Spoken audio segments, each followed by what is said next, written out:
दोस्तों नमस्कार। मध्य प्रदेश के सीधी जिले से एक आदिवासी युवक पर पेशाब करते हुए जिस प्रवेश वर्मा की घटना को आपने देखा है, क्या उसके बाद आप चैन से सो पाए हैं? और अगर आप चैन से सो पाए हैं तो यकीनी तौर पर मानिए कि बीमार वो किशोर आदिवासी नहीं है, बीमार आप हैं। ये प्रवेश शुक्ला जो भारतीय जनता पार्टी के युवा मोर्चा का पदाधिकारी है, जो वहाँ के स्थानीय विधायक का प्रतिनिधि है, वो नशे में धुत होकर के जिस आदिवासी पर पेशाब कर रहा था, उसके बारे में कहा गया कि वो साहब नशे में था। वो नशा काहे का था? क्या वो केवल शराब का नशा था, या नशा था उस सत्ता का, या नशा था उस वर्चस्वशाली भावना का, वो सांस्कृतिक वर्चस्व का, या शुक्ला होने का, या हिंदुत्व का? काहे का नशा था? यकीनी तौर पर वो सत्ता का नशा था, वो सांस्कृतिक वर्चस्व का नशा था, वो श्रेष्ठता के बोध का नशा था। और बीमार वो आदिवासी नौजवान नहीं था, बीमार ये प्रवेश शुक्ला है और उसकी तरह के तमाम लोग जो आज भी उस विकार से, उस बीमारी से ग्रस्त हैं, जो इस देश में समता और बंधुता में विश्वास नहीं करते, जो इस देश की जाति व्यवस्था, वर्ण व्यवस्था में विश्वास करते हैं, जिन्हें इस देश में एक असमानता की खाई चाहिए, जिन्हें उत्पीड़न और अन्याय करने का ठेकेदारी चाहिए, वे मानसिक तौर पर बीमार हैं। वो ग्रंथि है जिस ग्रंथि को दूर करने की कोशिश महात्मा गांधी कर रहे थे। जब गांधी ने कहा पूना पैक्ट के बाद कि हरिजनों के उद्धार के लिए, मैं उन्हीं की भाषा में बात कर रहा हूं, कि हरिजनों के उद्धार के लिए जो इस देश का सवर्ण तबका है, उसे अपने इतिहास के, अपने पुरखों के गुनाहों को स्वीकार करना चाहिए, अपने हृदय में इनके प्रति संवेदनशीलता पैदा करनी चाहिए। माने वो हृदय परिवर्तन चाहते थे, वो उस विकार को मिटाना चाहते थे। दूसरी तरफ डॉक्टर अंबेडकर हैं जो आज़ादी के आंदोलन में सामाजिक आज़ादी की बात कर रहे हैं। उन्होंने गांधी से सीधे तौर पर कहा कि आप और आप जैसे तमाम लोग, और ये सिर्फ असहमतियां थीं, ये कोई दुश्मनी नहीं थी। मैं बराबर इस बात को कहता हूं कि गांधी और अंबेडकर के बीच एक वैचारिक असहमति है। जब अंबेडकर ये सवाल करते हैं कि आपके लिए तो सिर्फ राजसत्ता की गुलामी है, लेकिन इस देश के दलितों के लिए, वंचितों के लिए दोहरी गुलामी है, एक सामाजिक गुलामी और एक राजकीय गुलामी।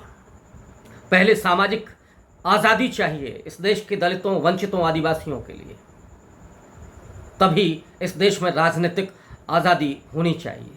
इसको लेकर के लंबे समय तक कन्फ्लिक्ट रहा दोनों उन महापुरुषों के बीच में, लेकिन वहीं पूना पैक्ट के जरिए वो एक समाधान भी निकला, और उस समाधान में ये निकला कि 3 स्तर पर आरक्षण होगा।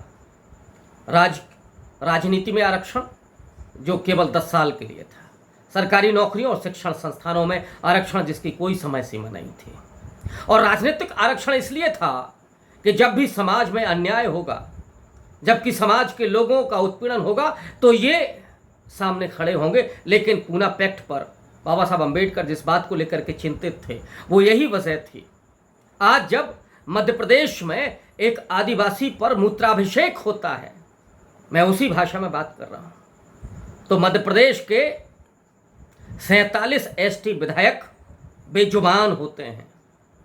एससी 35 विधायक हैं मध्य प्रदेश में, वो भी बेजुबान होते हैं। और लोकसभा के 131 सांसद, उनमें से कितने लोगों ने अपनी जबानें खोली हैं? 84 एससी के सांसद हैं, एसटी के 47 सांसद हैं, लेकिन वो खामोश हैं आदिवासियों के उत्पीड़न पर, दलितों के उत्पीड़न पर, महिलाओं के उत्पीड़न पर। और ये वो मुखौटे हैं जिनका इस्तेमाल हर राजनीतिक दल करता है। आज की सत्ता संस्कृति ने तो उन्हें जोकर बना लिया है। जब वो उनसे कहते हैं कि कान पकड़ के उठिए तो वो कान पकड़ के उठते हैं, जब कहती है कि बैठिए तब वो बैठते हैं। वो दलितों के उत्पीड़नकारियों के पक्ष में खड़े होते हैं। मुझे याद आता है हाथरस की घटना, जिस दलित बेटी का बलात्कार हुआ, उन बलात्कारियों के पक्ष में भारतीय जनता पार्टी के कई सांसद दलित समाज के वो खड़े हुए थे। एक और मंत्री को मैं जानता हूं जो दलित समाज से आते हैं, वो तो आरक्षण पर ही भाषण देते हैं कि दलितों के साथ तो बड़ा अन्याय किया है इस आरक्षण ने। वो ऐसे जोकरों को पैदा किया ये आज की इस सत्ता संस्कृति ने। और ये जो मूत्र की धार थी वो महज एक घटना नहीं है या अचानक हुई घटना नहीं है, ये उस पूरे सत्ता संस्कृति का एक नमूना है। और वो सत्ता संस्कृति क्या है? बाबा साहब अंबेडकर ने अपनी एक किताब Pakistan the partition of India, उसमें सीधे तौर पर लिखा था कि जो हिंदू राष्ट्र का विचार है वो दलितों और वंचितों के लिए सबसे बड़ी आपदा साबित होगी, इसलिए इसे किसी भी कीमत पर रोका जाना चाहिए। हिंदू कुछ भी कहें लेकिन वो समता में कतई विश्वास नहीं करते, क्योंकि ये वर्ण व्यवस्था पर आधारित एक व्यवस्था है और इसलिए उससे अन्याय नहीं मिट सकता। संविधान में आरक्षण के जरिए कोशिश की गई कि उन वंचित तबकों को विशेष अधिकार देकर के उन्हें मुख्य धारा में शामिल किया जा सके, और उत्पीड़नकारियों के लिए भी प्रावधान किए गए कि उन पर कानूनी कार्रवाई होगी। आर्टिकल 17 के जरिए अस्पृश्यता का अंत कर दिया गया। लेकिन ये समाज से नहीं मिटा। जो सामंती थे, जो वर्चस्वशाली थे, उनके लिए दलित आदिवासी भेड़ बकरी के समान थे, उनके गुलाम थे, और उन गुलामों पर अत्याचार करना उनका अपना विशेषाधिकार था। राजीव गांधी को मजबूर होना पड़ा 1989 में SC/ST एक्ट लाने के लिए। वो SC/ST एक्ट जब 2018 में सुप्रीम कोर्ट के जरिए खत्म करने की कोशिश की गई तो 1 दर्जन के करीब दलित नौजवानों की शहादत के बाद पूरे सोशल मीडिया के जरिए उस आंदोलन में इस SC/ST एक्ट को बचाया गया। और इन दलित नौजवानों को कहाँ मारा गया था? उसी मध्य प्रदेश के ग्वालियर चंबल संभाग में, जहां दलित नौजवानों की पीठ पर गोलियां मारी गई, जहां दलितों आंदोलनकारियों पर FIR दर्ज हुई उस भारतीय जनता पार्टी की सरकार में। ये जो कथित रूप से हिंदू राष्ट्र है, उसमें तो ये मूत्राभिषेक, मूछ काटना, दूल्हे को घोड़ी पर नहीं चढ़ने देना, महिलाओं से बलात्कार करना, उनको सरेआम पीटना। उसी मध्य प्रदेश के शहडोल में एक घटना और हुई जिसमें एक आदिवासी को एक वाहन से घसीट करके मार डाला गया। अभी क्या आप भूले हैं बागेश्वर धाम के बाबा का वो भाई जो नशे में धत होकर के तमंचा लहराते हुए एक दलित परिवार के घर में घुस करके आतंक फैलाता है, जो उनके शादी समारोह में उन गानों को नहीं बजने देता है। उस पर SC/ST एक्ट लगा, लेकिन हुआ क्या? उस सत्ता ने उसको जमानत दे दी।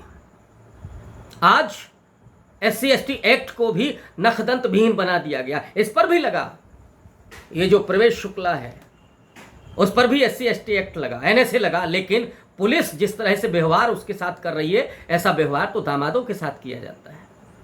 गले में हाथ डाल करके उसको ले जाया गया। तो आज जो कानून के रक्षक हैं वो अपराधियों के सामने घुटनों के बल बैठे हैं। जिन्हें आदिवासियों का, दलितों, वंचितों, कमजोरों, मजलूमों का संरक्षण करना चाहिए था, वो आज अपराधियों का संरक्षण कर रहे हैं। कानून व्यवस्था लचर हो गई है, लाचार हो गई है उस सत्ता संस्कृति के सामने। लेकिन बावजूद इसके इस देश के उन तमाम प्रतिनिधियों को, और मेरा सवाल तो प्रधानमंत्री से है, उसी आदिवासी समुदाय का ये बालक है जिस समुदाय का पिछले दिनों उन्होंने जाकर के सम्मान किया था, और सम्मान तो वो दलितों का भी करते हैं। बनारस में उन्होंने जो वहां के सफाई कर्मी थे उनके पैर धुलेते हैं, लेकिन ऊना की घटना पर कभी उन्होंने जबान नहीं खोली। दलितों पर होने वाली घटनाओं पर, अत्याचारों पर उन्होंने बयान दिया लखनऊ में आकर के, अंबेडकर यूनिवर्सिटी में, और कहा कि मेरे दलित भाइयों को मत मारिए, मुझे गोली मार दीजिए। वाह मोदी जी वाह, मैं क्या ये उम्मीद करूं कि इसके बाद भी आप ये कहेंगे, अगर ये आंदोलन बढ़ता है, अगर आपको वोट की चोट दिखाई पड़ती है, तो आप ये कहेंगे शायद कि मेरे आदिवासी भाइयों पर मूत्र विसर्जन मत कीजिए, ये सारी नफरत और सारी कुंठा मेरे ऊपर निकाल दीजिए। क्या ऐसा आप कहेंगे? या इन अपराधियों का इलाज भी करेंगे? कानून की ताकत है मोदी जी, कभी उसका इस्तेमाल कर लीजिए। और शिवराज सिंह चौहान का तो कहना ही क्या, उस मध्य प्रदेश में मामा बने हुए हैं, लेकिन आदिवासियों के साथ जो हो रहा है वो कितना विडंबनापूर्ण है। और आज़ादी के 75 साल के बाद भी ये हालात हैं। मैंने गूगल पर सर्च किया कि गवर्नमेंट ऑफ इंडिया आदिवासियों के बारे में क्या सोचती है।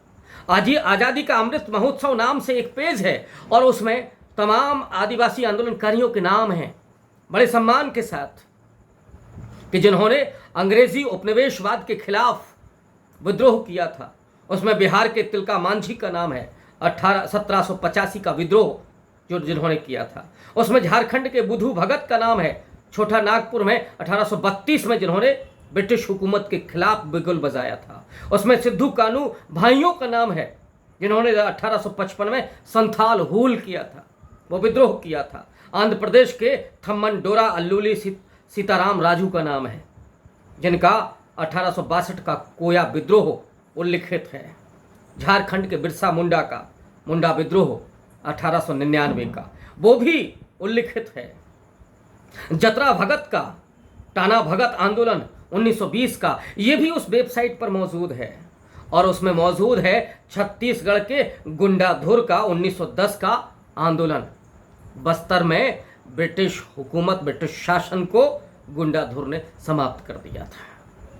उसमें एक नाम और है छत्तीसगढ़ का, वही छत्तीसगढ़ जो कभी मध्य प्रदेश में हुआ करता था। नारायण सिंह का 1856-57 में आदिवासियों ने विद्रोह करके ब्रिटिश शासन को वहां से खत्म कर दिया था। मोदी जी ने पिछले दिनों राष्ट्रपति को बनाया, आदिवासी समाज से लेकर के द्रौपदी मुर्मू जी को राष्ट्रपति बनाया, ये कह करके कि हमने पहली बार आदिवासी को राष्ट्रपति बनाया है। उन्होंने इसके पहले रामनाथ कोविंद को राष्ट्रपति बनाया था, दलित राष्ट्रपति बनाया था, लेकिन रामनाथ कोविंद दो मंदिरों में जा नहीं पाए। उनको धकेला गया पुरी के मंदिर से, लेकिन उन पुरोहितों पर कोई कार्रवाई नहीं हुई। वे पिछले दिनों दिल्ली के एक मंदिर के गर्भगृह में राष्ट्रपति जी नहीं पहुंची, उनको नहीं जाने दिया गया या अपनी वो स्वेच्छा से नहीं गई। सवाल मेरा ये है कि वो कौन सी परंपराएं और मूल्य हैं जो एक महिला को गर्भगृह में जाने की इजाज़त नहीं देती।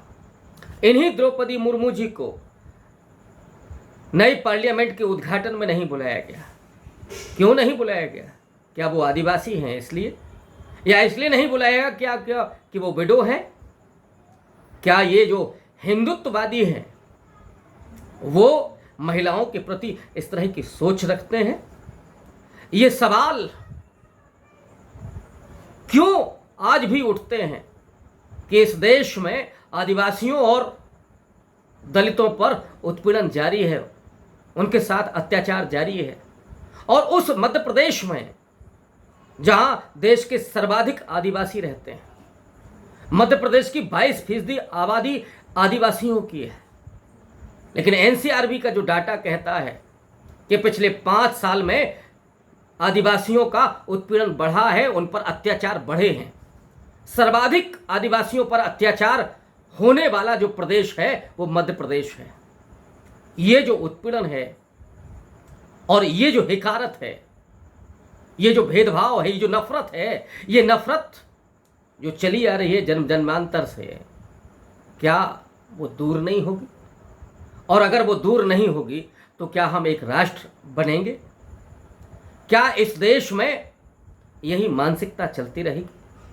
बाबा साहब अम्बेडकर ने संविधान सभा में इस बात को कहा था कि आज हम राजनीतिक रूप से तो एक हो रहे हैं, राजनीतिक समता स्थापित हो रही है, लेकिन असली चुनौती सामाजिक और आर्थिक समता को स्थापित करने की है।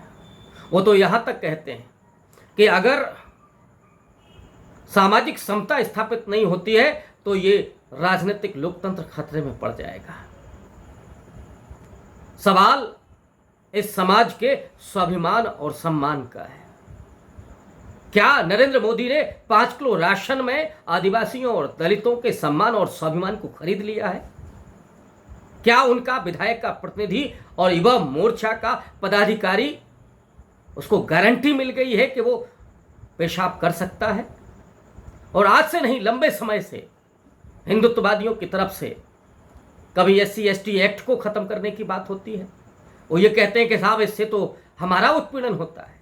तो इसका मतलब है कि आपको दलितों और आदिवासियों पर अत्याचार करने की गारंटी चाहिए, दलित महिलाओं पर बलात्कार करने की गारंटी चाहिए, इसलिए आप SC/ST एक्ट को एबॉलिश करना चाहते हैं। और आज जब SC/ST एक्ट है तब तो ये आलम है, और अगर नहीं हो तो हालात कहां पहुंच जाएंगे। जिनको आरक्षण से तकलीफ होती है, जो कहते हैं कि साहब इस देश में तो संविधान है, समता है और हमारे पुरखों ने किया है, तो फिर काहे के लिए आरक्षण?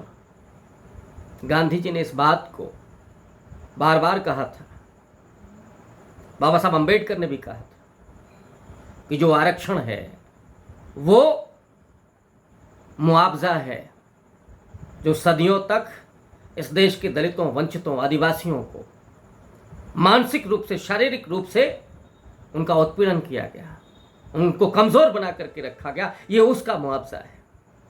और जब तक इस देश में समता नहीं स्थापित हो जाती तब तक इस देश से न तो आरक्षण को खत्म किया जा सकता है, और न जब तक ये मानसिकता रहेगी तब तक SC/ST एक्ट को भी नहीं खत्म किया जा सकता है। क्या ये सरकार अपने वोट के लिए ही आदिवासियों के उत्पीड़न को खत्म करने की कोशिश करेगी? ये तो आदिवासियों को वनवासी कहते हैं, महाभारत और रामायण के जरिए उनको शूद्र में शामिल करते हैं, उनको हनुमान का वंशज बताते हैं, और हनुमान सेवक है, शूद्र सेवक है उस वर्ण व्यवस्था में, तो ये उनको वहां लेकर के आते हैं। राहुल गांधी ने अपनी भारत जोड़ो यात्रा में इस बात को कहा था कि जो आदिवासी हैं, RSS उनको वनवासी कहती है, लेकिन मैं नहीं मानता। आदिवासी इस देश के निर्माता हैं, इस देश की सभ्यता के निर्माता हैं, सबसे पहले इस देश को बनाने वाले आदिवासी, इसलिए उनका पहला हक भी इस देश पर है। लेकिन ये जो सरकार है ये तो उनके सम्मान और स्वाभिमान पर भी चोट कर रही है। वो चाहती है कि ये तबका कभी भी मानसिक रूप से सबल ना हो सके, शारीरिक रूप से उसको इतना प्रताड़ित की जाए, उस पर इतनी हिंसा की जाए, उससे इतनी नफरत की जाए कि वो कभी पुष्पित और पल्लवित भी ना हो सके। और यही कारण है कि वे आज भी उतनी ही नफरत से ग्रस्त हैं, और मैं उसे कहता हूं कि ये मानसिक बीमारी है। अगर ये बीमारी दूर नहीं हुई तो क्या इस देश में कभी शांति और सौहार्द स्थापित हो पाएगा? सवाल ये भी है। इसलिए ये ज़रूरत है कि सिर्फ सरकार के स्तर पर नहीं बल्कि सामाजिक स्तर पर भी इस बीमारी को दूर करने की कोशिशें होनी चाहिए। आज के लिए बस इतना ही। बहुत शुक्रिया।